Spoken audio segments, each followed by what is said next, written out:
It's Friday, and I'm back with the next in our Fanzine Friday series.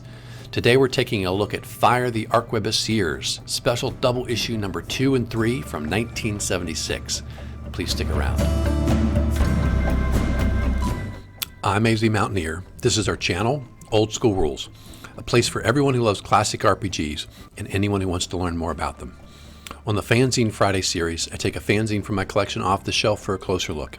And today I'm really excited to be able to share this one with you. Fire the Arquebusiers, special double issue 2 and 3 from the summer of 1976. Hope you enjoy the video. So settle in, folks. This video is going to be, I think, a little longer than normal. It is a double issue, and there's a lot to celebrate and talk about today. But let's start with this. Fire the Arquebusiers, special double issue. It's just regular paper. This one's got some crinkle to it, like paper gets over time. It's rusty staples that have been there for like 50 years. And it's like 60 some pages in length. So it's a really, a lot of pages in there. I think it's called a double issue because by the time Greg Costikyan was putting this out, he just had so much information. It was, about the same information that would normally be in 2 of his fanzines. And so he did that. But before we dive into that, we've got something pretty special to say today. We reached 1,000 subscribers earlier this month. I want to thank everybody who's been a supporter of the channel and a member of the community for a long time, and welcome to all of those of you who are just getting here. We hope you'll stick around for years to come. Okay, here's our cover. We're going to say more about this in just a little bit, but it's really cool. I think one person who saw me put a post of this when I picked it up recently, commented on how cool, and like this is your home table vintage art, right? A really, really cool drawing. This particular fanzine is mentioned really early on. This is the February 1976 edition of the Strategic Review, and Gary pointed out that he had read this along with some other ones. He called this one a minor triumph. He had read issue number 1, had a bunch of new character classes, an article on sex in D&D, which I don't think Gary was a huge fan of, a long article on spices, on magic, and other interesting items. And again, Greg Costikyan, I think I'm saying his name correctly, apologies if I'm not, is responsible for putting this out. But there'll be a number of other people mentioned in here who are involved in the early fanzine scene in the mid-70s. Here's our table of contents. A lot of stuff there. It's maybe of interest to you to pause it if you want, because Greg tells you exactly who did each of these articles. Me, of course, is Greg himself. Here's just a little bit easier version, a little larger, a little easier maybe to see. We've got an editorial, then a page which is called The Editor Fills More Space. Several new player character classes are in here. So we've got the martial artist who sort of like would replace the monk. Some new magic items, magical tie clips, seems like a little gonzo. D&D Dud, which is a little bit, several of these sections are sort of like an APA, like little contributions that maybe either someone had written in and sent in, or they gave them the information and maybe Greg retyped it. This one is called The Drelbs by Adam Gruen. It's like a creature or NPC you might have in your game. Magical spells for ships, armorers, which really are more like smithies, I think. The Birsan cost weight system that he uses in his game, some new monsters, heritage rolls, a blank character sheet you could use, ship log, conversation on spell point system, being creative in your D&D, which is in some respects a bit of a shade towards Gary Gygax.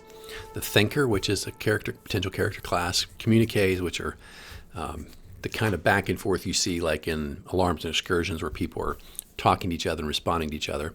A review of White Bear and Red Moon from Chaosium. The Mad Scientist, which is the anti-magic user, which is a new potential character class or NPC that was sent into Greg from someone on the West Coast who was part of the Alarums and Excursions scene. It's an Assassination is a new alternate assassin character class. Blink Dogs as a character class or player character. Birdie, new monsters. A Boy and His Sword, which is the idea that a sword would actually be your character, an intelligence sword would be your character rather than, a human fighter or dwarf and elf, whatever. A report from PrinceCon, and finally an article on paladins and rangers. So as you can see, this one is jam-packed full of stuff. That's why it's a double issue. Here are our contributors. Greg Costikyan, obviously responsible. Scott Rosenberg, who has his own fanzine called The Cosmic Balance, and that's one. I don't have any of those. I'd love to get some copies of those as well. And then again, a number of other people that are here. Dick Reiss is responsible for the art here on the cover, and then there's a different person who's responsible for the rear cover art. We'll talk about that in a little bit later. So this is the initial editorial. And it says, "This is the scourge of the unjust and the mouth of Lord Vengeance in my hand." Gives you the purchase price and mentions here that his mimeograph machine had broken, and so he had to get Scott Rosenberg to do the printing, and that's another reason why it's a little bit delayed. Greg mentions that he also puts out a semi-kind of quarterly 36 to 48 page fanzine called GIGO or GIGO, and deals with science fiction, wargaming, and whatever else he says catches his eye. And he also does a dippy zine called Conglomerate. And then he also says if you want to send in some stuff, you can get some information about his diplomacy game, and so a copy of his character sheet, some other stuff, just by sending in a self-addressed stamped envelope. Now we have the editor fills space, a sort of tongue-in-cheek article talking about the difficulties of being a publisher, and has a imagined conversation between him and someone he's teaching to be a publisher and learn how to use this mimeograph machine, which clearly was causing him a lot of trouble, and in fact had broken recently. And he talks about the fact he doesn't know what he's going to do. He says, I may just have to sell this thing for scrap and try and buy myself a new machine, because I don't know if I'm going to ever be able to fix this thing. Okay. So here, I want to talk about this because I just thought it was pretty cool. Get myself out of the way again. So he says, I want to tell you a story about the front cover. It ties back to the actual game that was played at PrinceCon. And he said there were different parties in the dungeon at the same time, and two of the parties had met each other. And they got in a fight with these mummies, and that's sort of the flame you see rising all the way from the floor to the ceiling over on the right-hand side of this illustration. And then you've got this guy on the far right who is taking a look at the door. He kind of looks like he's probably a wizard just because he's smoking a pipe, has a beard and a staff, right? But I don't know. But in any event, he is over there checking that out. And in the meantime, this is the first party that was in the room. And he says the second party had kind of convinced them to all end up in the front line in this fight, so they took heavier damage. I'm not sure if that bear is a druid that's shape changed or they had a pet bear, but it looks like a couple of halflings, another wizard, maybe a couple of fighters there.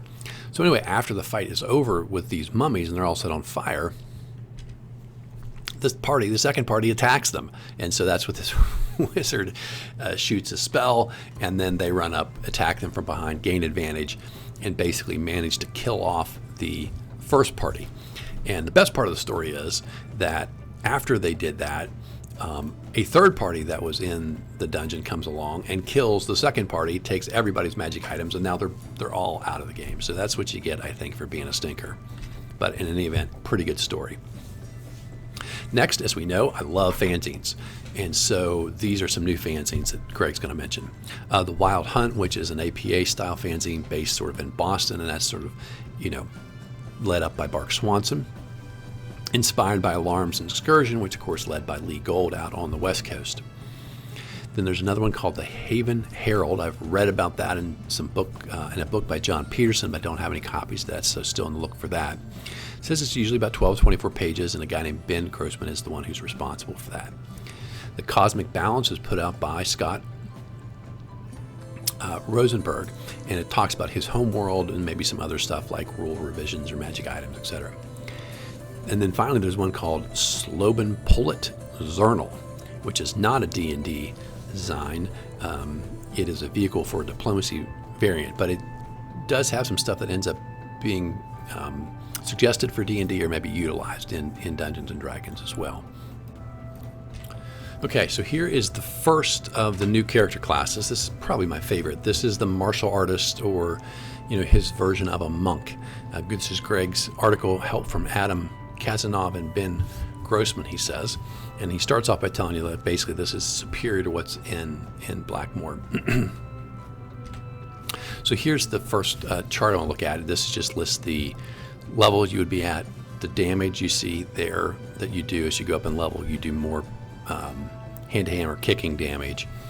Speed's faster, hear noises better, move silently, and then you get these abilities. And one of the things that seems to be a hallmark of the way Greg does it, he has, I'm going to call them menus of skills. And so it's sort of like spells. If you go back here and you look over to the side where it says abilities, levels 1 through 6, and then at each level you get you'll have a different number of those, right? And so here's the menu. Now, unlike spells, when you gain the level and you get to add a skill, you pick it from the menu, and then that's the skill that you have, and it's a permanent selection. You can use it, unless it says otherwise, basically any turn or any time you want to, over and over again a day. It's not like you cast it and forget it or can't use it again. Again, unless it says specifically for that skill, there's a limit. And generally speaking, when you go up levels, you can't sort of change what you picked before. Now, there's exceptions to that for things that are sort of building. So like discipline, that's going to give a +1 on your attacks. The second level skill, discipline 2, which gives a +2.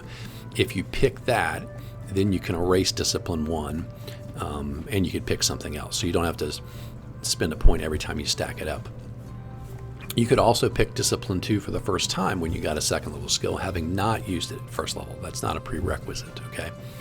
So generally speaking, I go through just a few of these that aren't maybe, aren't maybe quite as obvious. I mean, the basic one, which is obvious, flying kick, that's your basic attack ability, right? When you fly, and there's a general structure to these. Now, so for flying kick, general structure of these attacks, if you get a 10 or below, you miss, and you miss so poorly that you end up on your back. And he makes you take 2 rounds to get back up on your feet, during which you take bonuses or negative impact on your armor class. If you get between a 10 and what's required to hit, you have made contact, you're not going to fall down, but you're not going to do any damage. And then if you hit, you do normal damage. If you get 3 more or a natural 20, then you actually knock the other person off balance. And he says you got to use reason, right? Like you can't do that to a dragon, but someone roughly the same weight, size as you'd be able to knock them prone, and then obviously get the ability. They take 2 rounds to get back up. And so the discipline, each is a +1 to hit. So discipline 1's +1, discipline 2's +2, discipline 3's +3. Deflection is lowering your armor class to miss a weapon, so -1, -2, -3, etc. It also gives you a 15% chance to deflect the arrow, and so you would, if the arrow was going to, you lower your armor class, and then if it was going to hit you, you could deflect it. I don't know if it's a DM. I would think if it misses, who knows where it is, right? So I don't even know if it's close enough to deflect, but definitely if it's going to hit you, you get this sort of extra ability. Maybe you can deflect it away. You could end up hitting your party member. You could end up hitting someone near you. It doesn't really give you precise ability to control it, but you can sort of, hey, I hit it to the left, I hit it to the right, but that's about all you're going to get. Now at discipline level 2, that's going to be a 30% chance. At deflection level 3, that's going to be a 45% chance to deflect it, 65% chance, etc. And it does slowly increase the angle away from you that you can deflect them as well, so you get a little better ability. Protection from sleep is protection from sleep spells. Withstand pain is just a general ability to, when normally maybe the DM would say there's a penalty, you're supposed to allow you to meditate, focus through the pain. Now here's another one that's stacking, these demolishing skills. These seem, I don't know what the deal was with Greg. I mean, his characters must have loved destroying stuff. But it starts off with a very small 1-story building, and it basically just lets the footprint, number of square feet of the main floor, first floor, get larger, and you can inspect it, and you can find weaknesses and essentially demolish it.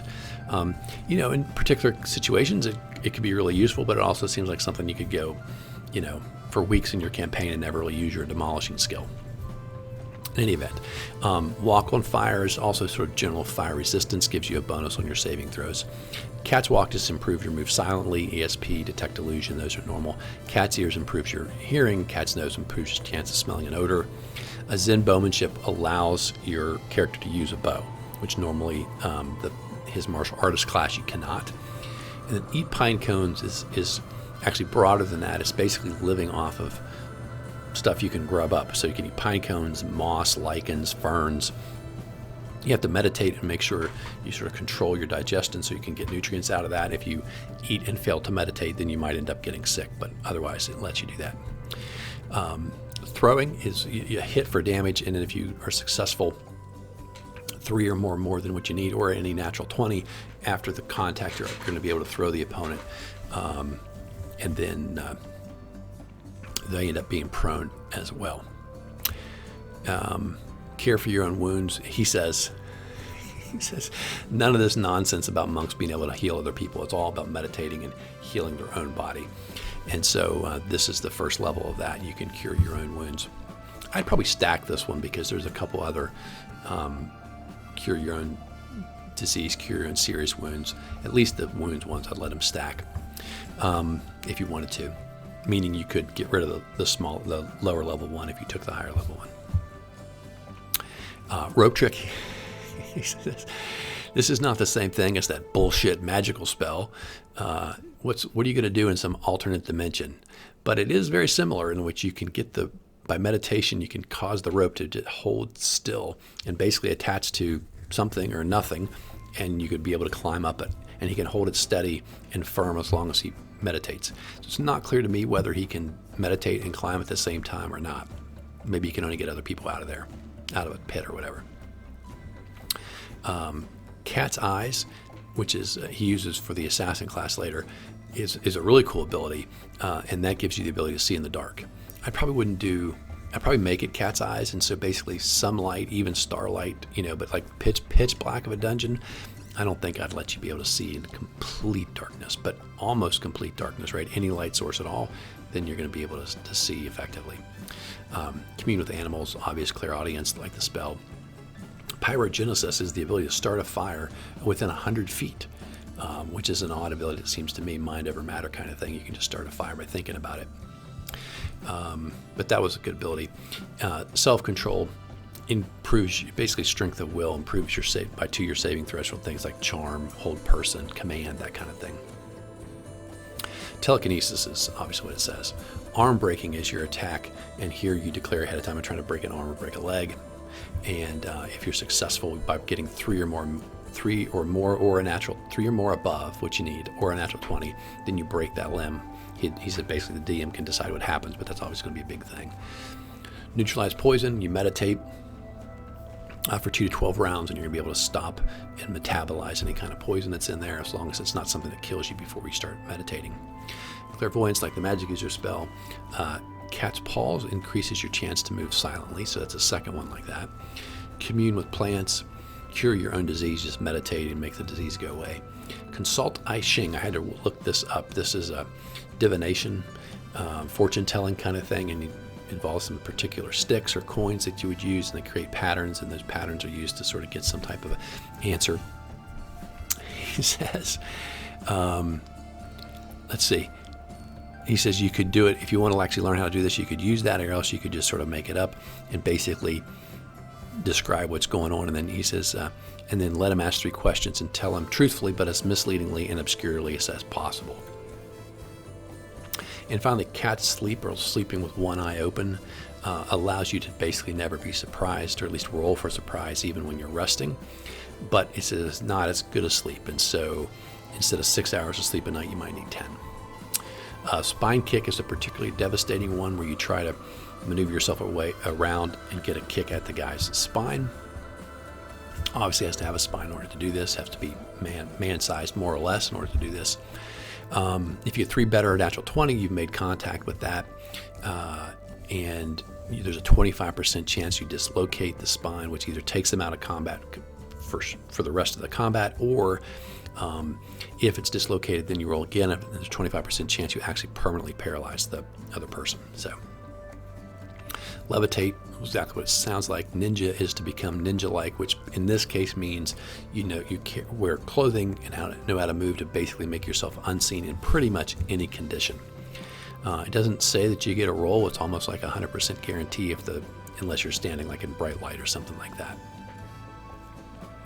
Teleportation is exactly what it sounds like. You meditate for at least a melee round, and then you pop yourself into another location. Commune with inanimate objects, so we've got animals, plants, and now things like rocks, mud, water, trees, or I guess trees are plants, but any inanimate object as well. Cure your own serious wounds, that's going to be 3d6. You can do it every hour. Finally, we've got the head kick, which is always a kick to the head. And again, you get 3 over or 20, then you're going to be able to hit the guy in the head. It does triple damage. And then there's a 25% chance you'll also do something like break his nose, put out his eye, crack his skull, and then the DM's supposed to figure out what to do with those additional injuries. Attract Disciple, which seems like a pretty good one. At this level, with this skill, you then attract a disciple who stays with you, gives you basically all of his share of the treasure, and he basically relies on you to give him gifts or items that you feel are appropriate. He'll stay with you until he's level 10. Then he or she will leave, and you get another one. There's a chart, and it's not just it could be a martial artist. It could be a fighter, magic user, cleric, thief, multi-class character, etc. Mind Blank lets you blank your mind, so you won't be affected by any type of mind spell or mind abilities. Demolish more buildings. Astral plane, sort of like the Doctor Strange, right? You meditate, you can go to the astral plane. Fly is obvious. Regenerate flesh or bones will heal up your wounds. To jump ahead, you combine that with the 6th level skill, Regenerate Nerves. If you have both of those, then you can basically like regrow limbs. So as long as you basically have a brain and a spinal column, it says you can basically regenerate any part of your body if you have enough time to meditate. The level 6 fighting attack is the Killing Kick. It's sort of like the Quivering Palm equivalent that's in the Player's Handbook. If you get triple damage, if you get 3 greater, you get 5 greater or a natural 20, you kill the character, which seems crazy. No saving throw, etc. Just you're dead. And after you use it successfully or not, it's the sort of the preparation and the chi or whatever that you expend. The next 2 rounds, you basically can do nothing but just sort of defend yourself and, fend off attacks. You can't do anything aggressive. Be one with the universe. You go into a deep trance. It's basically like it allows you to commune. Freeze time, as they explain, is a sharpness of mind. You actually don't slow down time. You speed up your mental functioning, so it has the same effect. Doesn't allow you to attack. Only allows you to do things that you could do in your brain, like thought. Like you could work out maybe a complex problem. You could have like basically pause of combat to allow you time to think about what you wanted to do, that kind of thing. So it's an interesting ability. And so in that respect, I don't think it's overpowered, since you can't actually take any action while the time is frozen. Control over bodily chemistry is basically super improved resistance to poison, and you could neutralize poison. You can metabolize basically any sort of bad stuff that was in your body. And then a Star and Major TV series, kind of tongue-in-cheek, and then again Regenerate the Nerve skill. So these are, again, I don't talk my way through it, but I really, really like the character class, and I'm struck by Greg's, like I say, sort of menu of choices approach to characters, right? And it's very early. I think of it as a 2nd edition concept, this idea where you can differentiate your characters, right? Because in Dungeons & Dragons and in AD&D, Gary's 1st edition of the rules, if you're a 5th level fighter, every 5th level fighter has the same skills, right? The only difference is the weapon proficiency you've chosen and the hit points you may have rolled. But basically, you're the same kit, if you want to think of it that way, right? And here's Greg very early on saying that he enjoys, both for himself and for people who play in his campaign, this idea of making choices, differentiating your character based on the choices that you get to make. And you'll see that when we talk about some of the other character classes that he's created in here. It's a really, sort of, I think, interesting conceptual difference that we see here very early on. So anyway, I just want to take my time to talk about it. I'm really impressed with what he did. The weapons they can use are the typical, sort of actually say stereotypical probably ideas. You've got like the Sace, this three-pronged fork-like weapon, the bow staff, the nunchucks, the three-part nunchucks, the shurikens, the Manri Kigasari. I'm saying that wrong, I'm sure. It's a chain with two balls. It could be round, it could be spiked balls on the end. And then a stick called a tompa, which is a stick with sort of a knob on one end that you can use as a clubbing type of a weapon. So again, really, really cool character class, I think. I don't know how it plays, test balance and that kind of thing. It feels like it's probably pretty powered up character, but certainly if you're allowed to play one, it would be a lot of fun. All right, some new magic items. It's a little gonzo, because these are tie clips that you put on your lapel or your tie, which most of my characters are not wearing. Every tie clip gives you a +1 on all saving throws. If you're wearing a black tie, you get +2, and if you're wearing a white tie, top hat, and tails, you get +3. Most of these are so you get that on all of them, and then you get these extra abilities. I'm sorry, that's the tie clip of protection. That's the first one, and then you have these special abilities on the other ones. Charisma increases your charisma. Reflection, you can create basically something that looks like a mirror, good for use, in a battling Medusa. Clairvoyance, love, which will cause whoever sees you like of the opposite sex to be in love with you. And then we have some cursed ones. The tie clip of weakness, which removes 2 from your strength. The tie clip of lust, which causes you to fall in love with the next person of the opposite sex you are around. Tie clip of humanism, and you refuse to kill anybody. So I think of that as a cursed magic item in D&D. The piece of the true cross, this makes your character turn undead as if you were 4 levels higher. The magnetic tie clip, which allows you to activate on sort of mental command, and that turns on a super powerful magnet, which is very effective to draw a dagger or a sword or a shield away from an opponent. The tie clip of flying lets you fly. Scuba gear lets you go in the water. It keeps you dry and keeps you having oxygen to breathe. Tie clip of drowning is the cursed version of that. And the sentient tie clip basically is intelligent like an intelligent sword. So again, I think it's a little gonzo, but fun nonetheless. Adam Gruen has the Drelb. It comes from, he says, mythology in Germany, and these are like small dragons. So there's red, blue, green, yellow, silver, orange, and brown. Red, like their dragon cousins, breathe fire. Blue, breathe lightning. Green, no breath weapon. They have a charm person ability like an 8th level magic user. Yellow breathes cold. Silver is lawful, and they will join a party if you have lawful characters in it. And they can breathe fire. The orange is says like the red, except for they will always attack a green Drelb when they see one. So I guess they're basically, it seems to me, like red in terms of being evil and fire breathing. And then finally, the brown Drelbs can be of any alignment. And you have to roll to see which alignment they might be. No breath weapon, but they have a better armor class, and they attack with their bite, which is particularly damaging.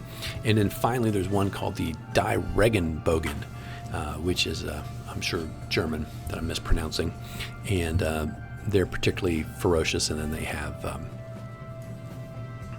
they will potentially join your party if you are lawful and you have at least half your party are clerics, and otherwise they'll attack. Basically, if you're lawful, they'll let you. If you're lawful but not 50% clerics, they turn invisible and let you pass. Otherwise, they attack everybody on sight. So there you go. Then we have some spells for ships. I like this. He says reprinted from a dittoed newsletter from Eddie Birsan for his home campaign. Oh, and I think I should have said back there on those silly tie clips, it's funny in the notes he says, as related to Greg over the phone. So this guy called and talked to him, and like he was making notes to write these magic items down. Okay, so for the magical spells for ships, they're actually really, really smart, really good. And if you're going to have any type of naval activity, ship activity in your campaign, adding these to your magic users list of potential spells makes a lot of sense. Or maybe it's just magic users who live near the coast in a port, right? But someone would know these things. Wind veering, it changes the direction of the wind. Wind bringer brings up a gust of wind. Binding mends cracks and breaks in the wood. Magic Hand creates like a Bigby's hand, but like it basically can just hold a lot of weight for you, so it's very useful around the ship. Fog Weave, basically put in some fog to help you, I would say, to help you disappear from another ship that's chasing you. Mage Wind, a stronger wind and one that you can obviously control the direction of. Sealing seals any leaks in your ship. Stormbringer brings up a bad storm. You can kind of control where it'll be. Calm a storm, get rid of a storm. And Wizard Wind, more powerful version of the other ones. You can control the direction. It's going to be particularly powerful to drive you along, to get away from the whoever's after you, or just to get you where you want to go faster. Okay, so the Armorer is our next NPC/PC, and great NPC, horrible PC in my opinion.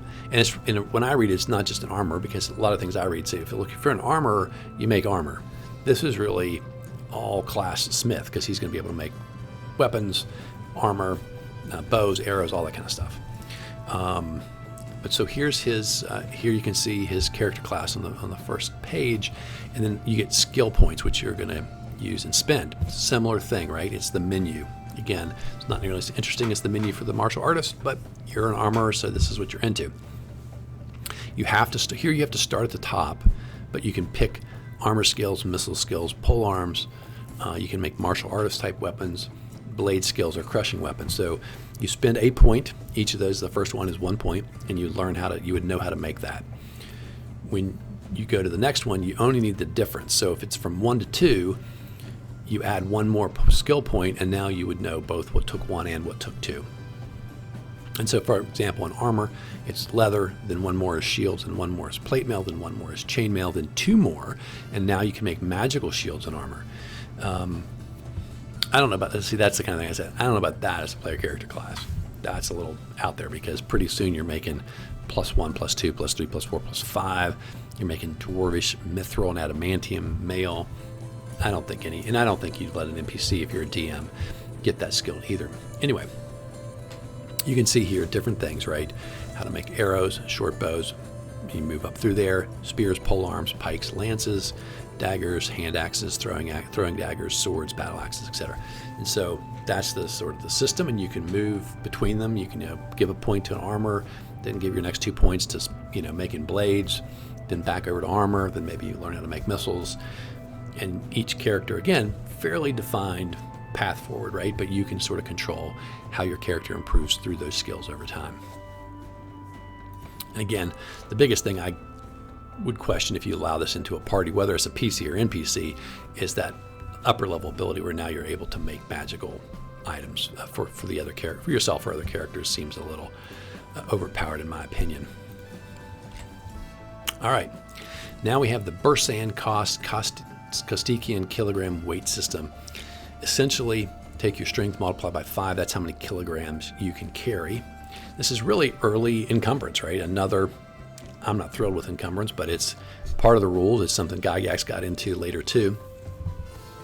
And it makes sense. I mean, you can't just carry 50,000 pounds worth of stuff in and out of a dungeon, right? So here's the cost of things, and then he gives them all a weight. And I'll just lean over here to get out of the way. But if you want to pause it, take a look at that. But there's your system. He's got, obviously, weapons, including the weapons for his martial artist character, miscellaneous things like backpacks, sacks, wine, miscellaneous equipment, like your bedroll, your hammer and iron spikes, compasses, tents, etc., etc., etc., including some pretty random stuff. Nonetheless, very creative stuff. All right, now we're going to take a look at new monsters. Okay, so I will get myself out of the way here. New monsters from the Parker Dungeon by David Parker. Several of these are things you'll recognize. I'll leave this up here so you can sort of look at the names and the stat blocks. I'll give you a little bit of information about these. So the Abauaqua is, I don't know if I'm saying that correctly, a highly lawful creature invisible until approached by a lawful party. If you're completely lawful, 50% chance they will come along. If there's a neutral member, that'll only be a 10% chance. I assume if it's evil, there's a 0% chance. Paladins who are on some type of a quest will raise the chance by 40%. A ranger in the party adds 25%, and each cleric adds 5% to that chance. Will not follow if you have an animal, and as they follow you along, they gain 1 hit point and slowly become more and more visible until they have reached 100% of their hit points. Then they're completely visible. And basically, it is a fat, bear-like creature, light blue in color, and it will fight to protect the party once it has joined them, unless you do something that is against your alignment. Then they will leave. The Amphisbaenas, we know, is the snake with a head at each end. His version is poisonous, and they will attack at the same time in the same direction. If a head is cut off, it can grow a new head back in 2 to 7 turns.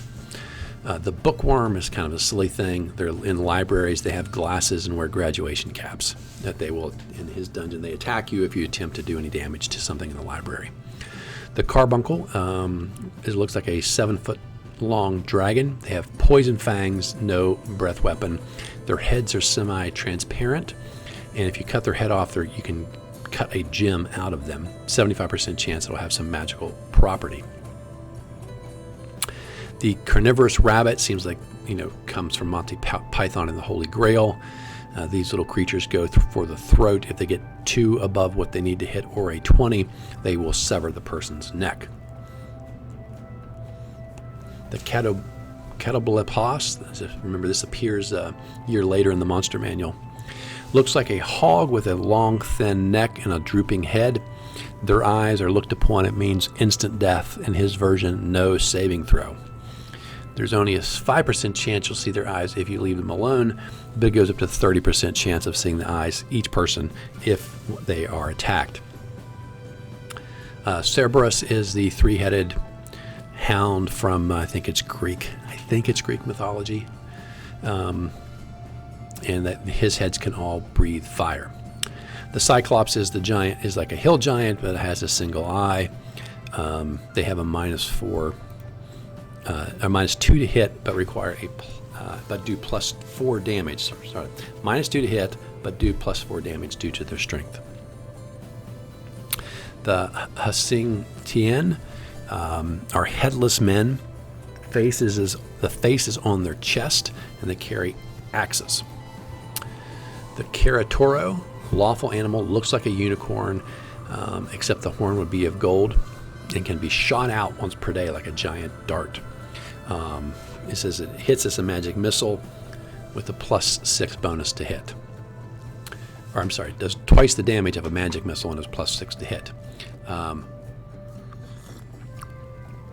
It can charge and poke you with its horn as well. And once it fires the horn, then that will have to grow back the next day. Lamias have the head and upper body of a woman, the torso and legs like a snake. It's a little different than the version that's in the Monster Manual, right? They have a whistle that can lure men to their doom if they fail to make a saving throw, and of the different snakes that make up their legs and torso, they can bite you with. I believe they can bite you with those. The panther is a panther. He says it'll be lawful cat, and it will be the mortal enemy of any unlawful dragon, and is resistant to all breath weapons. That's a pretty special panther. The Periton, again, shows up in the Monster Manual. Deer head, bird body, and they hate all men with a passion. The Roperite is less fearsome version of the Roper. It looks like a pony with 3 long 1 inch, 10 feet maybe, rope-like snouts. Nope. Yeah. It can whip or crush the enemies. The snouts are almost impossible to break, but are not poison. The salamander, these small lizards are very cold and absorb all heat in the area. They will drain the body heat from you with a hit, and so in 2 to 5 turns you'll be frozen solid once you get hit, I assume because the salamander stays nearby. Next we have the shaggy beast. These horrid monsters, the size of bulls and covered with long poisonous green hair. with a dragon's head, fire breath, and a snake for a tail. They can be damaged only near the tail, where they are very vulnerable, or by the aforementioned magic panther. Vulnerable to cold, wall of ice will keep them from following you. They're also kind of slow.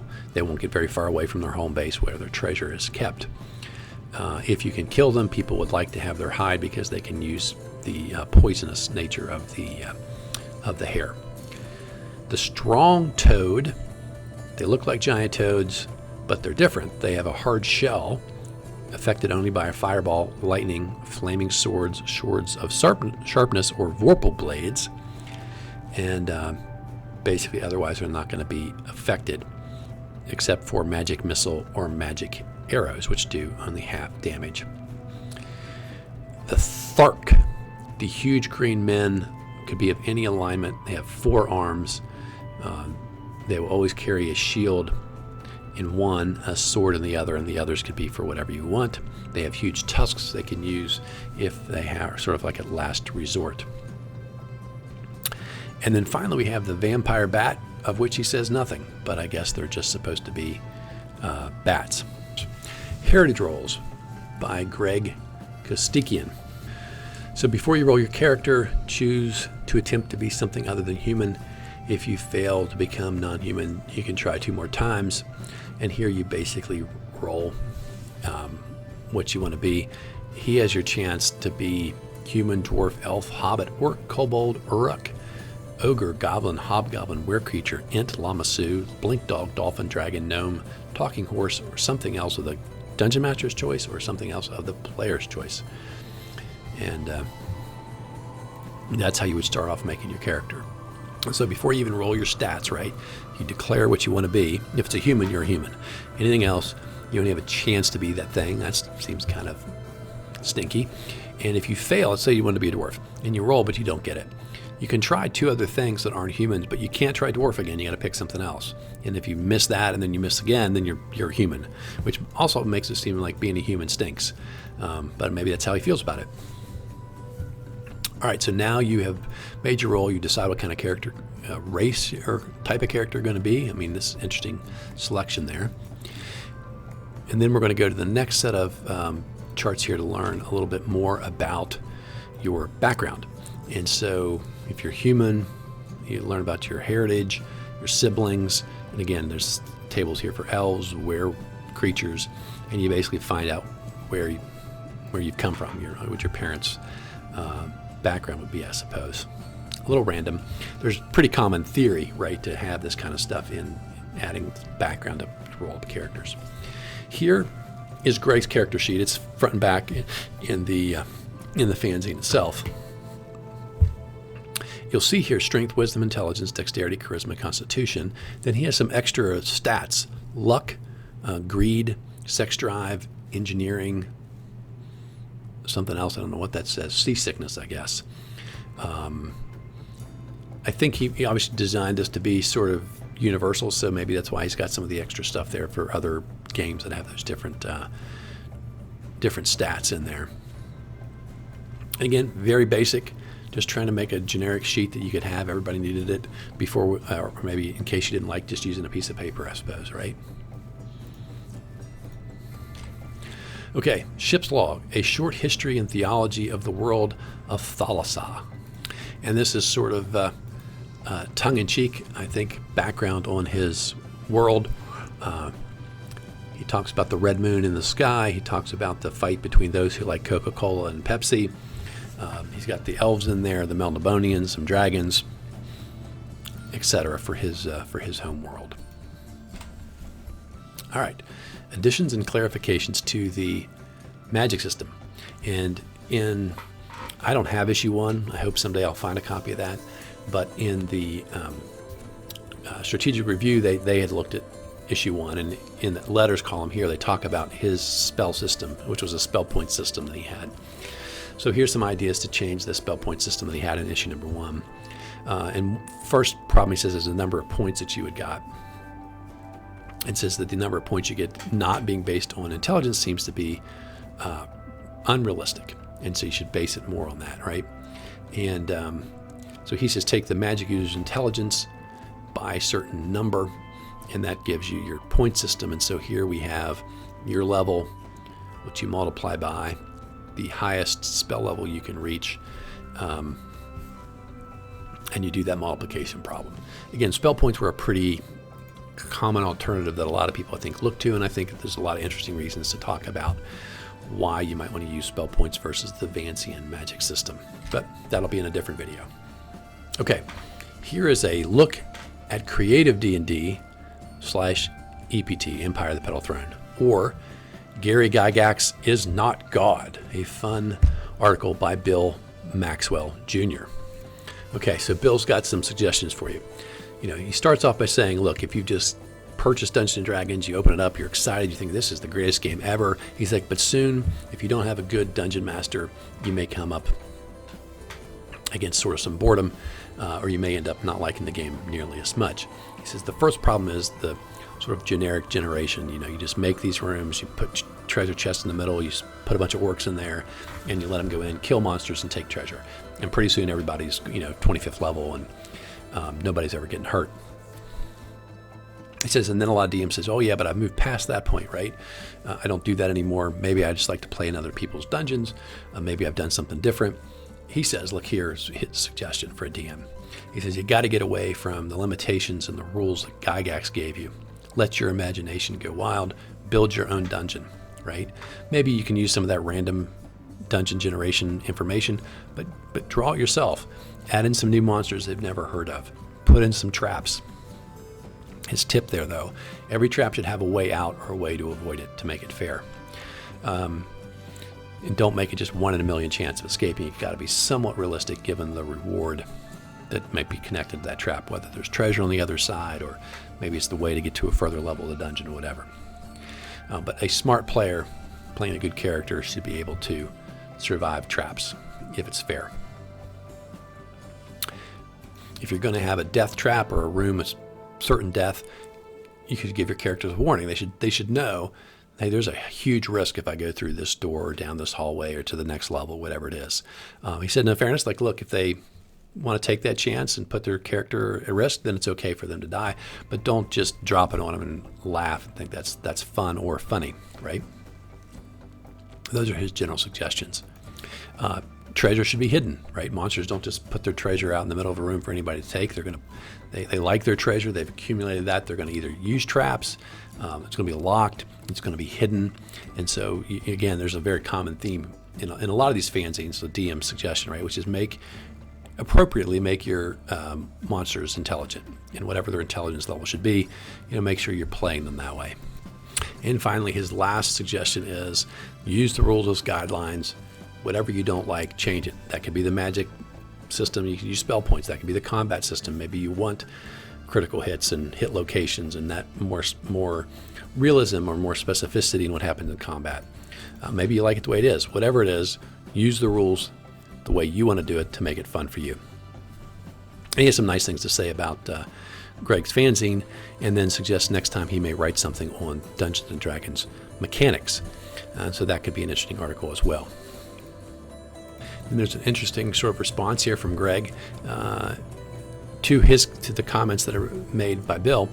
It says obviously he's got the assassin character in here, the martial artist character in here that this guy was saying he hoped he would. And says when it comes to being a good DM, you got 3 things, right?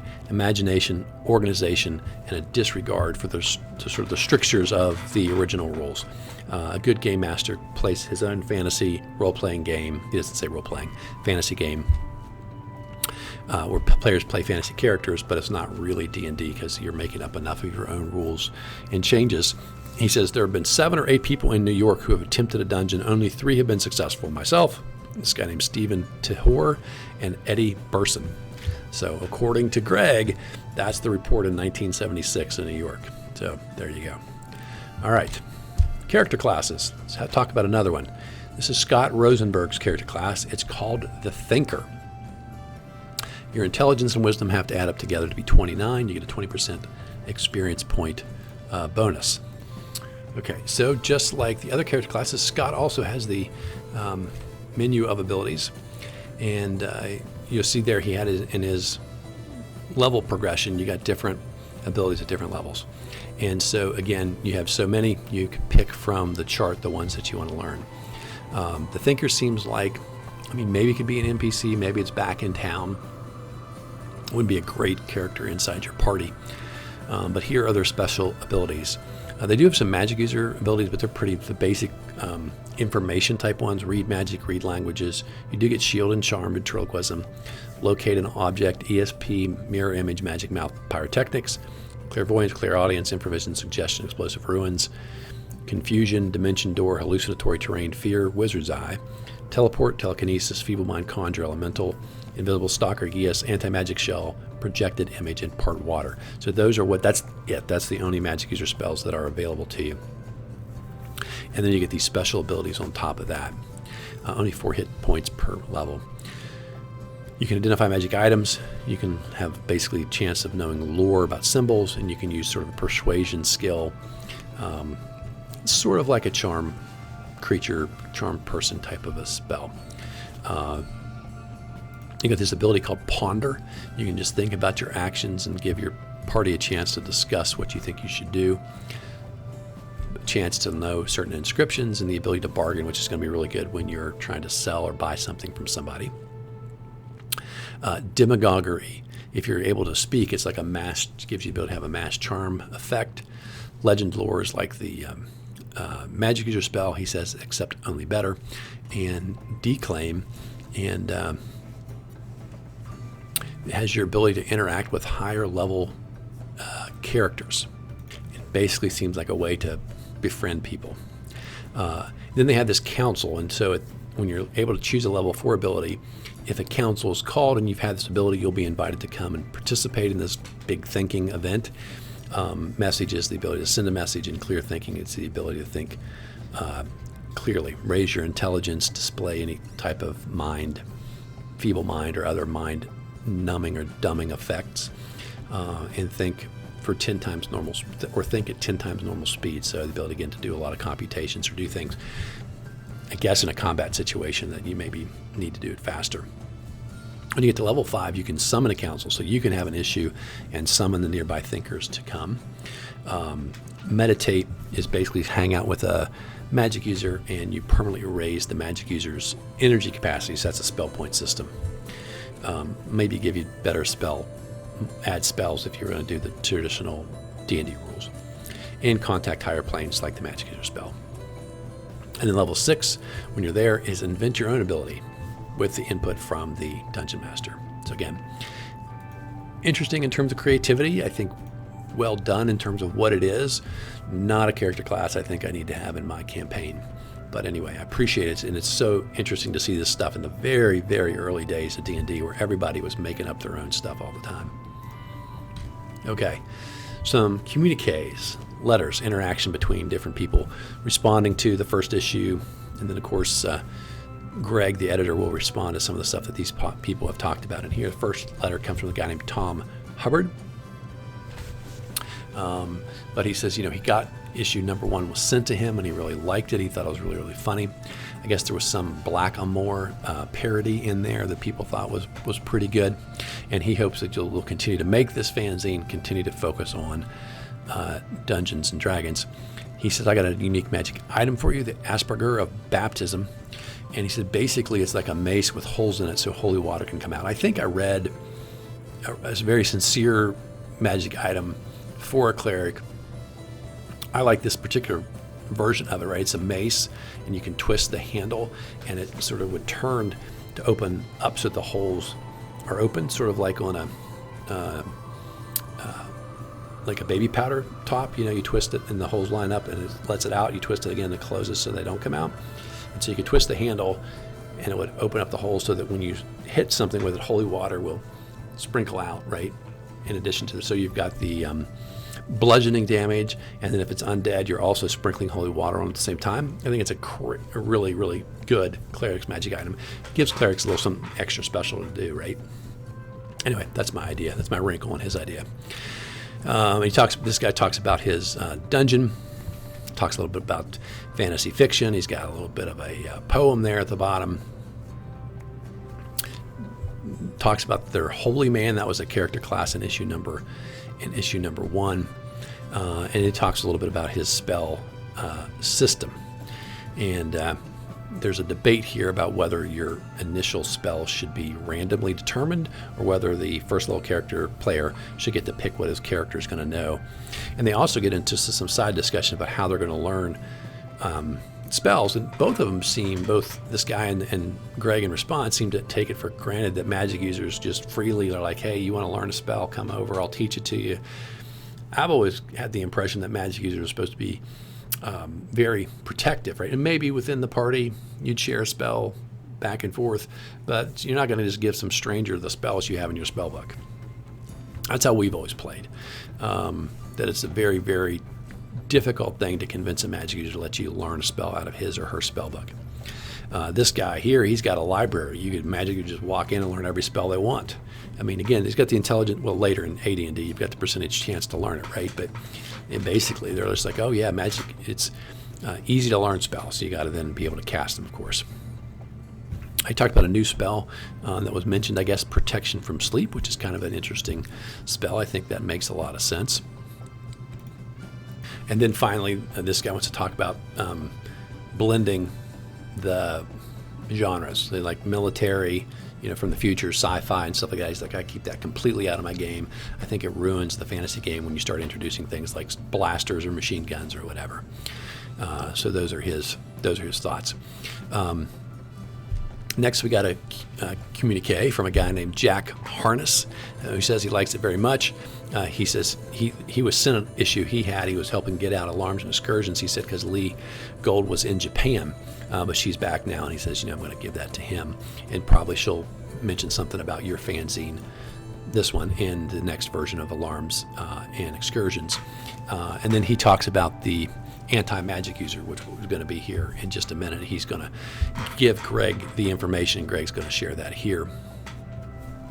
He talks a little bit about the spell point system that they had used and how they calculate that. This one, I think he said, is take your prime requisites, so intelligence for magic users or wisdom for clerics, and your constitution, add them together, average those, and multiply the level and by half. So let's say you had two 15s, that'd be 30. The average would be 15. Well, let's say it's 16 because it's easier math for me.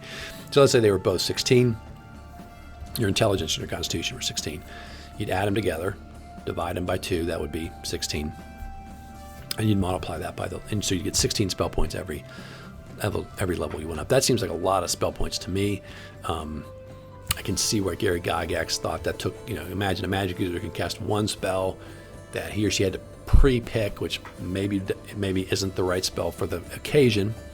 Very limited, right? And now you've got somebody at first level who's got 15, 16, 17 spell points. They're casting all kinds of spells. So definitely would upset that idea of game balance that Gary wanted, where magic users are supposed to be very, very weak for the first few levels before they finally become moderately contributing to the party. And then obviously if they can survive later on, then they can become really powerful, right? But he really wanted to make that an uphill climb for them.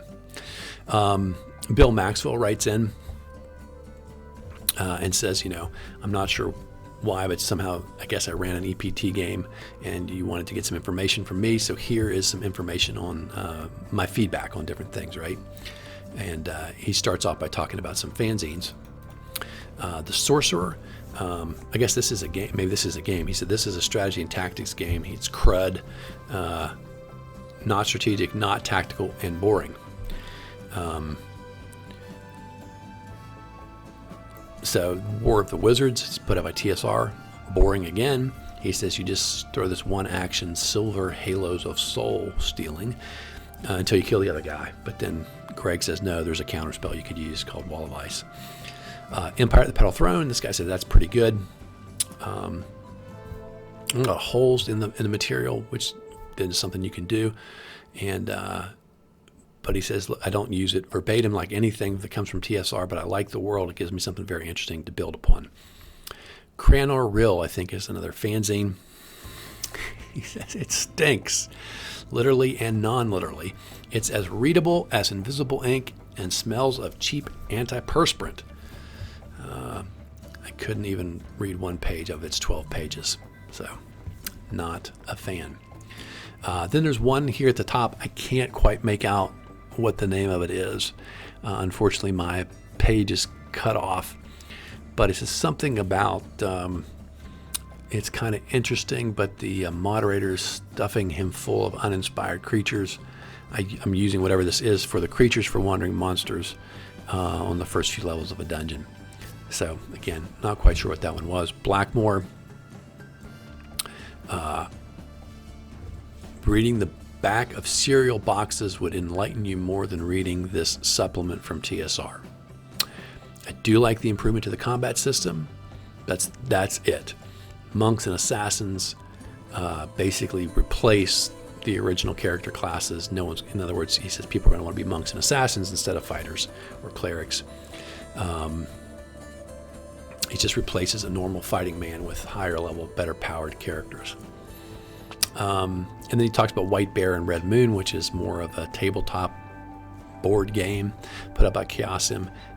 He thought it was okay. And then there's a review here from Greg, and Greg liked it, I think, quite a bit. Thought it was kind of interesting design. I said parts of it, like combat, he said that's a little too simplistic, but the amount of time they put into putting it together made it a really sort of impressive effort. And so he's looking forward to whatever Chaosium's going to do next. Okay, then we're going to have a discussion of we already had a discussion about some fanzines earlier on. Now we're going to talk about the Mad Scientist, or as they call it, the Anti-Magic User. This is the one Jack Harness gave him some information, and then Greg's tried to recopy it. He says this is essentially a monster, not to be used to play a character. This is a scientist. He doesn't like magic, and so the idea is he sort of has technology he would use to combat a lot of the more common magic user spells. Some of this stuff seems a little excessive, and again, they call them spells, but they say, these are going to be obviously technology-driven things that he can do. He can read languages, read math, light, hypnotize person, which is like a charm spell, bore, which is like a sleep spell, and guided missile, a heat-seeking type. And so, again, this have to be pretty much an NPC, right? Because the scientist would have to have built or have with him or her these things that do this stuff, right? And so there's no discussion or concept here for how they go about creating that. Is it easy to do, automatic to do? How do they find the parts to make this stuff? None of that.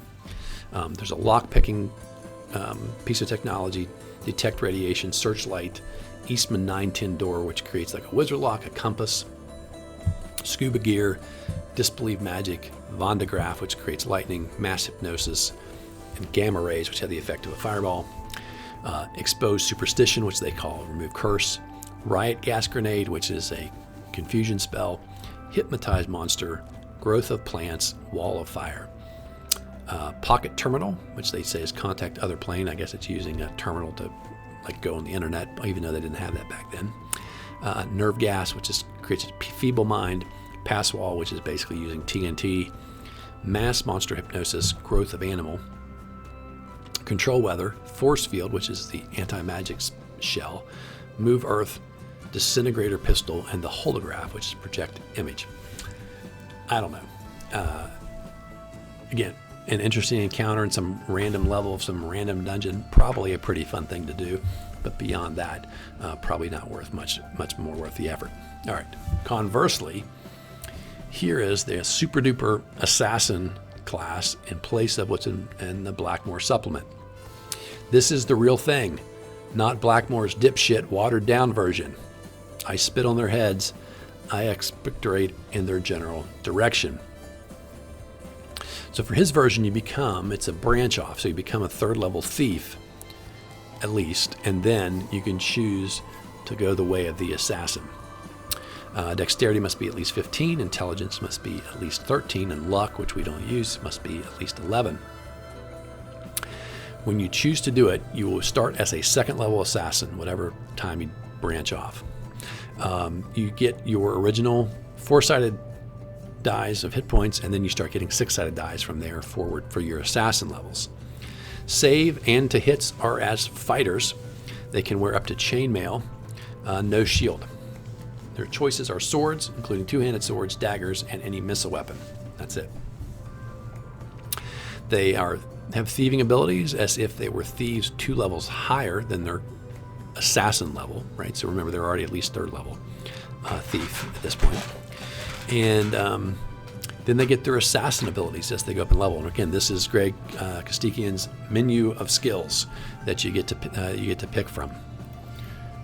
Okay, so again, just sort of like the magic user, right? There's a chart as you go up in assassin levels. You get more skills of each of these levels, and here they are.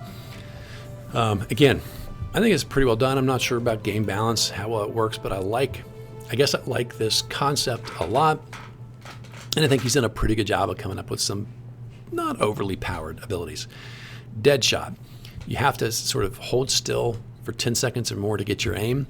And then you, with your bow, and then you'll get a +3 to hit if the target is standing still, +2 if walking, +1 if running. No bonus if it's someone like, for example, on a galloping horse. That is one. Like with the martial artist, you can sort of trade in. So when you take Deadshot 2, which is going to give you +4 as against a stationary target, you can then replace your 1st level ability, and you can sort of drop Deadshot 1 and pick something else. But otherwise, again, remember, these are permanent. Once you pick it, that's your skill. And again, usable as often as you can here. Skill with weapons. Basically, you can pick up any weapon and use it. So those restrictions, if you pick this, go away. Scaling and climbing. And remember, you already have thieves skills. This lets you go up any wall or sheer surface without based on a thieves roll. So even the surfaces that normally you wouldn't be able to climb, now you can. Ventriloquism is what it says. Sleight of hand, 10%, 10% chance of fumbling, but otherwise you can sort of do little tricks with your hand and maybe palm something, swipe something. Bump of direction. It's basically an innate sense. You always sort of know where north is. And with this skill, you're supposed to be able to sort of figure your way out, how to find water, the nearby source of water, how to find your way out of a dungeon level. You go up a level, down a level, whatever it is you're trying to do, you just sort of have an innate knack to go in the right direction. Cat's Walk improves your move silently skill as if you were a thief 4 levels above your current level instead of just 2 levels above your assassin level, so an extra 2 levels. Cat's Ears, you improve your ability to hear noise. Cat's Nose, you improve your ability to smell. Rope skill, you can do just about anything with a rope. It's not the magic user rope trick, but you can tie things, and you can, whatever a person could normally do with a rope, this guy can do it, and do it well. Detect poison is the ability to know that something's poisoned, like food, like drink. It's not necessarily know exactly what type of poison it is, but you know something is poisoned. Again, not a trap. They don't give you that ability, so if there's a poisoned needle, you won't know that. But if you find the needle, you would know that it was poisoned. Lock skills, you can pick locks, add an extra 2 levels to your skill. Mind blank, avoid spells that try to touch your brain, like ESP or anything else. Read and speak extra languages, you get 1d6 extra languages when you pick it, and you can pick this more than once if you want. Detect traps, add an extra 2 levels. And sap, basically whop somebody and knock them out, sneak up behind them, and you get to hit them. If you get if you can sneak up undetected and hit them from behind, you get a chance to knock them out. That's a 65% base chance, extra 5% chance every level that of your assassin ability. Use of poison. You can make poisons from things. You can find the right, sort of herbs or whatever you need to make the poison, and you know how to do it. Maintain alertness. Basically, you're alert anytime that you're awake, and you're able to stay up your constitution times 5 hours in a row without sleeping, and then you'll need a lot of rest. Photographic memory. Quiet animals, the ability to calm down, like guard dogs, nervous horses, that kind of thing, just a sort of an innate ability. The ability to make traps. If you're going to do something that involves magic, you'd have to partner up with a magic user, but just sort of normal traps you can make. And then summon regional guild meeting. This is to summon nearby assassins together if there's like Assassin's Guild business to take care of. The assassin's eyes are sort of like eagle eyes. You can see, he says like 5 power binoculars. That's the kind of extra detail he would give you. Deadshot again. Attend your guild meeting. That means if there's a guild meeting, you'll be invited. Cat Sleep, this is the sleep with one eye open ability we talked about before. Persuade, this is the ability to talk to people, and like the Thinker had, where you can talk to people and maybe persuade them to see things your way. And then Suggestion, they say, is sort of like the illusionist spell. You can essentially hypnotize someone and get them to do just about anything except for maybe harm themselves. Disguise, finally, here, right, as the 5th level skill, this assassin now gets disguise, the ability to disguise him or herself. You have to get a kit, and there's a 15% chance you'll be found out from a regular person, 50% chance by someone who knows the person you're trying to impersonate, if you're trying to impersonate a specific person, and 25% chance if you're trying to portray someone who's the opposite sex. So again, there might be exceptions to that if your character's physical, build is such that maybe it's easier for you to pass from one sex to the other. But in any event, those disguise ability is new. Play up to is the ability to get information from someone, to sort of buddy up to somebody, maybe buy them some drinks, convince them to get loose lips and tell you whatever secret you're trying to get out of them. Thief Trap, this is a trap that is going to be extra difficult even for a thief to get past. And then Improvise, this is the ability to make a weapon or a poison from just about anything, so you don't even have to find, like, say, the normal herbs you would to make a poison, because that's, you're improvising. Take an Alias, this is different than the Disguise. This is the ability to actually almost have like a full-fledged alter ego. It could even be a different class of character if you have the prerequisite or the requisite, skills or stats. You could, and he says in his game, he lets someone alter ego be a magic user, and that person starts at first. I think he starts at 1st level and never gets beyond 3rd level. But you can choose to gain experience points in the alias, and to have those abilities. So that's kind of interesting. You don't get any hit points, he says, from the alias gaining levels, but you do, like if you're a 3rd level magic user, then you'd get those 3rd level magic user spells. Deadshot, at this point we're up to +6 if you got a stationary target. And then Summon Guild Meeting, now you're powerful enough you can actually summon all the nearby assassins together for a meeting for whatever purpose that might be. Again, playtesting wise, I think, well, first off I'll say this is probably for me as interesting a character class as the assassin class that's in the Player's Handbook that comes out 2 years later. I probably like it more because, one, that assassination ability that's in the Player's Handbook has always seemed completely unbalanced to me.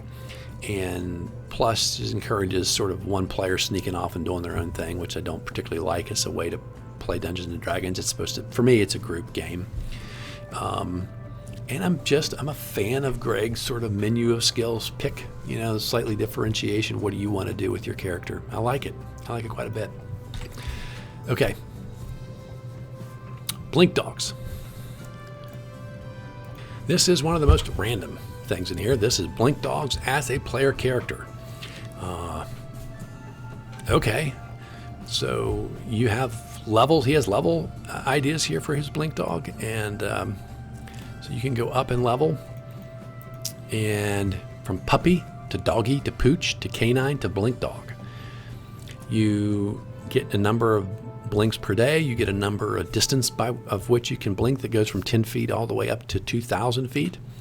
You get magic user abilities. So like at 3rd level doggy, you are a 1st level magic user, and so you get the spells. And again, that's, you don't cast. It's a ability you can just sort of do naturally. And you can get pack followers as you get to be a higher level blink dog. So there you go. There's some pretty obvious limitations. No hands, no thumbs, can't use weapons. Yes, you could theoretically pay a lot of money and have somebody make you some armor to wear on your dog, or on yourself because you're the dog. You can only communicate with someone who takes as their language Blink Dog, which probably be a magic user, I suppose. But as he says at the top, Blink Dogs as character types, why not? So, with that, I think you could pick just about anything in the monster manual and turn it into a player character if that's your theory. The Merchant, it's a non-player character class, and he gives them here experience points, but essentially, and this is interesting, I think. So there's a chance that you know. So let's say you're 5th level. The chance that you know what something is 50%, and that would know the thing, you know the value. If you don't, then there's a 37% chance. That you don't know what it is, and there's a 13% chance that you think you know what it is, but you're wrong. Could be you're wrong about what it is. Could be you're wrong about the value. And then there's a column on the left there. If you're wrong about the value, like how wrong are you? So like at 1st level, if you're wrong, you can be up to 75% off. By the time you're 5th level, you'll be up to 55% off. And by the time you're 16th level, even if you're wrong, you'll only be off by 3%. So there you go. You can just make that up, or you can have a chart for it. And Greg's got a chart for it. All right. Get myself out of the way. We'll talk about new monsters. These are monsters by various people, including Greg, Robert, Brian, Lipton. All right. So our first thing is the Kronk. Wild Kronks are not civilized. They're dirty fur balls 3 feet high. They fight with their claws. And they also stink. And that's one of their attacks or special attacks. If you fail to make your saving throw, you will fall unconscious. If your constitution is over 15, you get a +1 for every point added to your saving throw. The Lack, a huge beast. It's omnivorous but prefers meat, and so therefore it will attack the party because it'll eat people, elves, dwarves, whatever. If you roll a natural 20, there's a 30% chance that you are knocked down, and then he'll basically get on top of you and sort of just grind you into the earth unless somebody can get him, he'll grind you into the earth until you're dead, and then he'll eat you unless somebody else in your party can get him turned away. Fred Fungus Land Froth Noble. It's a small bird. It's in flock, and they're very protective of their territory. So if you come in their territory, they will all attack you. And they do damage to you, do the same damage to themselves. I guess they essentially dive bomb you, right? And they attack until they have only 7 or less hit points left, and then they'll fly away. He says, these monsters, remember I mentioned the fanzine called Slobovia. Well, these 3 monsters come from Slobovia. Even though it's a Dippy Zine, it has some D&D centric or D&D usable ideas, I guess. All right. Next we have People of the Pine, human beings whose blood has been replaced by pine sap. They're also light green in color. So they like to capture human beings and fill their blood vessels with sap and make them more people of the pine that way. The Hounds of Kasanof, huge, coarse, white-furred animals with a ferocious stench. You'll be -1 if you're in melee combat. They are magical beasts, and they fight for a couple melee rounds even after they're dead before their body stops working. The true cockatrice of mythology, and not what is described in D&D, has the head of a rooster, fiery wings, a horned armored breast, powerful shanks with deep talons, and a spiked snake tail. Its head can peck you for 1 to 6 hit points of damage. Its talons can claw you for 1 to 8 points of damage, and the tail can spike you for 1 to 10 points of damage, and it can fly. But it cannot be ridden because the wings of fire will not support getting anyone off the ground. Okie doke. Opinicus is the relative of a female griffin, eagle's head and wings, lion body, bear tail. I think bears just have a little puff tail, I think. Or no tail, maybe. Has no animosity towards the other creatures or towards horses. Does like to feed on men, deers, and cows. And they can potentially be tamed. The tiger with a Y, a lion with a large snout, stronger legs, and spikes on claws. Basically, that's it. The sandworm, a purple worm? No, the sandworm is found only in the deepest portions of the desert. Water is fatal to it. It is huge, but rarely purposefully attacks the human beings. However, anything that gets in front of its mouth gets sucked in. So there you go. Basically, seems like the dune worm, except for maybe it doesn't come after you for vibration. Oh, but some people in the desert know how to ride the sandworm, so it is exactly like dune in that regard. Okay, the blatant beast, a huge being, vastly intelligent. In addition to all other properties, it operates as a 15th level bard. This is interesting. Humans are good for two things. Only good for one thing, ballads. It threatens to eat anyone who passes by who doesn't produce good material for a ballad. The vegetarian dragon looks fierce, noisome as any dragon when first glimpsed. However, they have no breath weapon.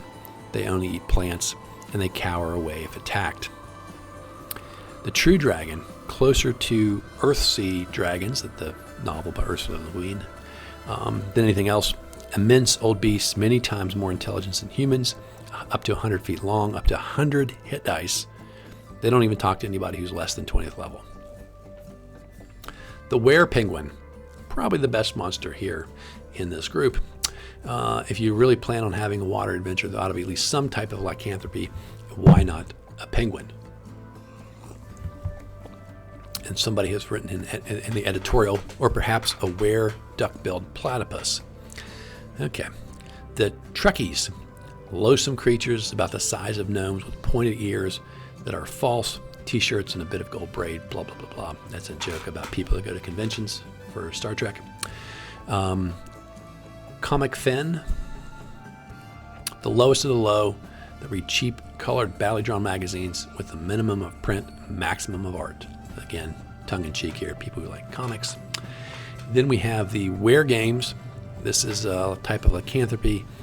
No weapon built in a technology prior to World War II does any damage to them. Were game, maybe it's supposed to be were gamers. Yeah, were gamers. Seem like they're normal people in human form, but tend to spout militaristic bourgeois, spending hours over paper maps, moving little cardboard counters around, and playing something they call games. Okay. True Fin. Self-style themselves lords of the Fin class of monsters for whatever that's worth. They tend to be relatively intelligent, extremely introverted, to the point you might think they're nauseated by you. They spend hours discussing the latest works of science fiction, etc., etc. The villain, a tall humanoid in a large black coat, black mustache that he twirls at regular intervals. He inflicts no hits when he attacks, but he can foreclose any item which his opponent is carrying. All right. And the map eater, whose sole food is maps, looks like a vole, moves through the air, earth, and water with equal ease, very quickly, never stops to attack you, only goes over and takes or eats your maps. Alrighty then. So some of those were interesting, some of those were silly. And now, another character class. If you like the Blink Dog, how about a boy and his sword? Just handwritten at the top there. Guess we're running out of time. There's no reason the player cannot be an intelligent being. Why not say, I choose to play an intelligent sword as my character? All you have to roll are your ego and your intelligence, and then decide what type of sword you're going to be. You will have to have a wielder, and so most likely you'll want that to be someone else in the party, or else you'll end up getting left behind. Okay. You can pick a particular type of character, like your enemy, were creatures, magic users, undead, giants, etc., etc., etc. And believe it or not, he actually has an experience table for this crazy thing. Okay, so here's his experience table. You gain experience, and once again, menu of options, you're going to gain some special abilities. Okay, so as you can see, starting at second level, you start to gain abilities. Note shifting walls, passages, detect evil, gold, magic, enemies, light, door opening, first level magic user ability, like first level magic user spell. Then we got detect traps, secret doors, invisible objects, metal, charm person, compass, second level magic user abilities. Detect gems, translate languages, clairaudience, clairvoyance, ESP, X-ray vision, third level magic user spell. Charm monster, locate object, telepathy, telekinesis, levitation, fourth level magic user spell. Coldness, Flame, Find a Path, Teleportation, Flying, 5th level magic user spell. Dancing Sword, Illusion Generations, Healing, 6th level magic user spell. Limb Severing, Strength Multiple, or 7th level magic user spell. All those things seem pretty straightforward, right? Based basically on magic user spells, or they're kind of obvious. So here is what they have at the end. It will be difficult for the Game Master to kill a sword, as it is hard to kill a thing made of metal. Therefore, the Game Master should roll to break every time the sword is used. If a 1 is rolled on the 20-sided die during combat, then you roll 10-sided die, and if that's a 0, the sword breaks. And you can't use any powers, can't communicate. You have to reforge it about 10,000 gold pieces to bring it essentially back to life. And then you lose 1 to 6 levels when you have to get reforged. Obviously, you can't go below first. And only 10 times, and then you're broken forever. Okay, so I don't like that at all. I think that's a horrible idea in terms of a game. It's for one-shot silliness. Maybe your characters would think that was kind of fun. Someone, out there has the personality that they would, quote, love to play the sword. I can see that. But in a campaign, this is a definite no-go for me. Okay, and now we're going to talk about the Princeton D&D convention called Princecon, I believe. There's a report of that here. The funny thing is, they say they invited people down from New York, and they ended up with more people from New York by far than actually from Princeton. And one of the guys that came down with Greg is like, we could have just had this thing in New York and saved all the travel time, right, and expense. But in any event, they had a dungeon. She says the typical unimaginative American superlative style they labeled the Princeton Super Dungeon. However, it was unfortunately not super in any sense of the word. Their super dud, as we called it, consisted of a third level design for third level characters. No other level. No 1, 2, no 4, 5, 6, etc. So you start there at the front of the third level. And each level was covered by one of the 4 game masters that was running it. Mostly D&D sets with a few additions. As he said, there's only so much fun you can do in a one level dungeon, especially something that's so straightforward. Nonetheless, they were there, so they played in a couple of other, not the official, but a couple of other D&D games he thought were pretty good. He tried to run his own, but it didn't work. The players were too low level, he thinks, probably for what they were doing. And just talks about, going down to the things they did while they were there. And gives a little bit of a report about the different dungeons he played in and how he did. Died in some, survived in others. Okay. Paladins and Rangers. An Explanation, Refutation, and Rewrite by Ben Grossman. So he starts off by saying he doesn't like the Paladin and Ranger classes as presented. Paladin remembers in Greyhawk Supplement, Ranger appears in the Strategic Review. So he's got some ideas, and I actually find one of them quite interesting, which is he doesn't like the Paladin to just be lawful good. He said, look, the Paladin should just be someone who's a fighter, who's just really dedicated to a couple of things. One, focused on whatever it is he's sort of questing for or fighting for, and doesn't want to keep a bunch of material possessions because his or her devotion is to, sort of this drive within them, whatever it might be. But he doesn't like it only being lawful good. And this is what I actually think is kind of interesting. So he says, look, so if you're good, so you're a paladin, or you're evil, you're an anti-paladin. If you're focused on law, then you basically want to establish a good society. I'm sorry, if you're lawful and you're focused on good, then you want to install lawful society with rules that drive everybody to behave properly. If you're neutral focused, then you really only care about justice. And so you don't care who benefits from it. You just think, what's just is just, and you want to mete that out to everyone that you come across.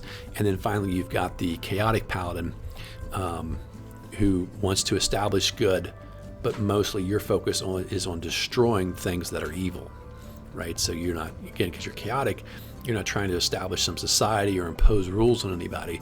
You just want to sort of root out any evil that's there. That's an interesting idea, right? So you're chaotic paladin, but you're still sort of for the good. And then the anti-paladin is essentially the reverse of that. You're focused essentially on evil, which is in some respects maybe it's yourself. If you're lawful evil, you want to establish a society that furthers the ends of the powerful, right, can get what they want. The neutral anti-paladin wants a society, an evil society, with you don't want justice anywhere. You want everybody sort of, I guess, to get away with whatever they want. And then the chaotic anti-paladin wants evil, and they want to do that by destroying everything that's good. It's a little rough around the edges, but I kind of think that's interesting. And I think a lot of players would find that to be a more interesting way to think about a paladin, right? Gives them just a little bit more dimension to them, maybe. So I thought that was kind of interesting. The anti-paladin, I think, is always a tough thing to have in a campaign. It's tough to have evil characters, I think, in a campaign. Maybe that's just the way I play and the way I design when I am the referee or the dungeon master. There's usually this base level that you're trying to overcome and defeat evil in the world and make the world a better place, I guess. Sort of my theory. So then he goes through and he kind of explains his view of the special abilities you get. It seems like they're pretty much the same as what you get in Greyhawk. He talks about Rangers. Again, he sees both these as a subset of the fighting man, but just has more of a specialization. And here, the Ranger is the, Aragorn from Middle Earth, from the Lord of the Rings. He's got the tracking ability, wilderness abilities, but similar thing here. Obviously, they have spells of both levels, magic user and cleric levels. And then he's got this crazy idea for the Ranger Paladin, the person who basically combines the two. He says he would give them, you have to have the requisites of both classes. You give them the Paladin's healing ability and the ability to summon the Warhorse, the Ranger's tracking, finding ability, foraging ability, and movement, wilderness movement ability. Okay, I think that seems crazy. Right, those are like two of the most powerful, characters, like especially as they appear in the AD&D first edition rules. And so to sort of combine them and double up on that, it seems to me probably way over the top, unbalanced. But I appreciate the thoughtfulness of the article, and I appreciate the points of view he brought, especially, like I said, I thought his approach to how to rethink the Paladin could be kind of interesting. All right, so here's this note that's handwritten in on the end. This is not in my version. This is written into, into the actual fanzine. And it says, "This is the last page. I, Scott Rosen, have given my soul to the great Gestetner to print this. Pray for me, ye who read this." And so for those of you who don't know what the Gestetner is, it's like a mimeograph machine, right? I found this on the internet. And you would stencil, right, the original, and you would put an ink on there, and you would put a piece of paper through these two rollers that come together, and you would crank it through, and the ink would transfer off of the master onto the piece of paper, and then you would have to crank that through to make these things. I think young folks have no idea, right, what a mimeograph machine is or how much work it took to make copies before we had Xerox machines. Anyway, I just thought that was pretty funny. Here's the back cover, and they say about this that they had asked for something for the first issue that would be artwork, would be a martial artist type guy, monk, like kicking a beholder. But instead, what they got is this monk hiding in the grass while the beholder, looking like some type of alien spacecraft, is shooting laser blasts into the marsh trying to find this guy. So anyway, not the world's greatest art, but I really appreciate the very raw, homemade nature of the artwork here. And he talks about how hard it is to do artwork in this, given the mimeograph machine, right? He's like, I have to give you, it's sort of like a stencil master, and you have to basically like stencil or carve your art into that thing so that I can use it when I'm making it. In offers, like if people want to do that, I'll work with you to get it, and we'd love to have some art, but it's really hard if you just like send me a piece of paper and now I have to go and like trace it onto that. So anyway, well, my friends, I hope you're stuck around here to the end. I hope you enjoyed the discussion of this really, I think, fantastic early fanzine. Again, double issue numbers 2 and 3. I don't know. Greg's still around. I think I've tracked him down somewhere on the internet. Somebody pointed out that he's still out there. I'm going to try and reach out to him and see. I'd like to get a copy of issue number 1. Of course, I don't know if there's issues 4, 5, and 6, out there to be found. Hopefully, maybe somebody who's watching this has copies or knows exactly how many copies or issues of this were ever made. I hope you enjoyed our celebration of hitting 1,000 subscribers. I hope you're enjoying our channel, and I hope you're subscribed. If you have friends who might enjoy the kind of thing we're putting together, please send them our way. Hopefully they'll be subscribers as well. Have a great Friday. Have a great weekend. And until next time, my friends, keep rolling 20s.